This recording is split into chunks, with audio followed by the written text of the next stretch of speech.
మెడ్ plus లో అదే medicine అదే క్వాలిటీ, మార్కెటింగ్ డిస్ట్రిబ్యూషన్ ఇంకోటి అంటూ వీళ్ళకి అదనపు ఛార్జీలు ఉండవు. అందువల్లే 50 to 80% డిస్కౌంట్ లో మనకు అందిస్తున్నారు. కడుపు నొప్పికి చాలా కారణాలు ఉండొచ్చండి. సో మనము కడుపు భాగంలో తీసుకుంటే మనకేమేమి అవయవాలు ఉంటాయి, ఆర్గన్స్. రైట్ సైడ్ లివర్ ఉంటుందండి, లెఫ్ట్ సైడ్ స్ప్లీన్ అంటాము. కడుపులో ఇంటెస్టైన్లో స్టమక్ ఉంటుంది, అలాగే పేగులు అంటాం కదండి, ఇంటెస్టైన్స్. సో కింద యూరినరీ బ్లాడర్. సో 1 by 1 కనుక వెళ్తే కడుపు నొప్పి రిబ్ కేజ్కి రైట్ సైడ్ ఉన్న ఈ పక్క టెంకుల కింది భాగంలో వస్తే అది లివర్కి సంబంధించి అయి ఉండొచ్చు. అలాగే గాల్ బ్లాడర్ స్టోన్స్ అంటాం కదండి, కోలిలిథియాసిస్. సో అక్యూట్ కోలిసిస్టైటిస్ కానీ గాల్ బ్లాడర్ స్టోన్స్ ఉన్నా, లేదా ఇక్కడ లివర్లో వాపు వచ్చిన ఇక్కడ కుడివైపు ఆ పక్క టెంకుల కింద పెయిన్ అంటారండి.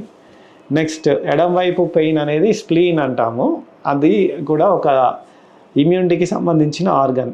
సో స్ప్లీన్ కానీ అక్కడ ఇంటెస్టైన్కి సంబంధించిన ప్రాబ్లం ఉన్నా రావచ్చు. లేదా ఇంటెస్టైన్ అంటే ఇది 2 రకాలు ఉంటుంది. పర్ఫరేషన్ అంటేనేమో హోల్ పడడం. హోల్ పడినప్పుడు సివియర్ పెయిన్, అది ఎమర్జెన్సీ కండిషన్. పేషెంట్ అసలు బెడ్ మీద పడుకొని పొజిషన్ ఉంటుంది. అలాగే నెక్స్ట్ పేగు మెలిక పడడం అంటే అబ్స్ట్రక్షన్ అయినప్పుడు ఏంటంటే వాంతులు చేసుకుంటూ ఉండడము, ఇలాంటి లక్షణాలు కడుపు నొప్పితో పాటుగా ఉంటాయి. ఇంకా ప్యాంక్రియాస్ అనే ఒక ఆర్గన్ ఉంటుందండి. ఇది మనకి ఇన్సులిన్ సెక్రీట్ చేస్తుంది న్యాచురల్గా బాడీలో. సో ఆల్కహాల్ తీసుకునే వాళ్ళు, రెగ్యులర్గా తాగే వాళ్ళల్లో ముఖ్యంగా, లేదా గాల్ బ్లాడర్లో స్టోన్స్ ఉన్న వాళ్ళల్లో, ఇలాంటి వాళ్ళలో ఈ ప్యాంక్రియాస్ చాలా వాచిపోతుందండి. తద్వారా అక్యూట్ ప్యాంక్రటైటిస్కి దారి తీస్తుంది.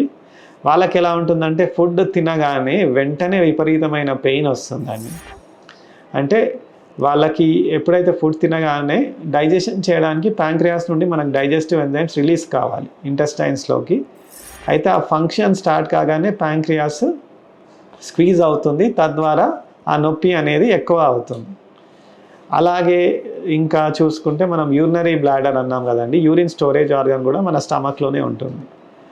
కడుపుకి కింది భాగంలో లోవర్ అబ్డామెన్ అంటాం. అక్కడ సివియర్ ఇన్ఫెక్షన్ ఉన్నా లోవర్ అబ్డామెన్ పెయిన్ ఉండొచ్చు. అండ్ కిడ్నీ స్టోన్స్ అంటాం, యూరేటరీ క్యాలిక్యులై అని అంటాము. స్టోన్స్ ఉన్న వాళ్ళల్లో ఒక సైడు నొప్పి స్టార్ట్ అయ్యి వెనకకు రేడియేట్ అవుతుందండి, రీనల్ కాలిక్ అంటాం. దీంట్లో కూడా కడుపు నొప్పిగా ఉండొచ్చు. ఆడవాళ్ళల్లో వాళ్ళకి గర్భసంచి ఉంటుంది కదండి, యూటిరస్, ఓవరీస్, లేదా ఇన్ఫెక్షన్ ఉన్న పెల్విక్ ఇన్ఫ్లమేటరీ డిసీజ్. ఇలా రకరకాలుగా ఈ ఆర్గన్స్లో ఏది ఎఫెక్ట్ అయిందనేది హిస్టరీ ద్వారా కొంచెం మనకు తెలుస్తుంది. స్కాన్ చేయడం ద్వారా మనకు కన్ఫర్మేషన్ అవుతుంది. సో మనము ఈ పైన చెప్పిన ఆర్గన్స్ అన్నిటిలో ప్రాబ్లం ఉన్నప్పుడు కడుపు నొప్పి అనేది రావచ్చు. ఏ కారణం లేకుండా కడుపు నొప్పి అనేది ఉండదు.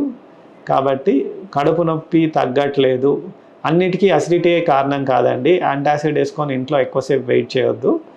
తగ్గింది అంటే పర్వాలేదు, తగ్గట్లేదు అన్నప్పుడు డాక్టర్ని వెంటనే సంప్రదించాలి.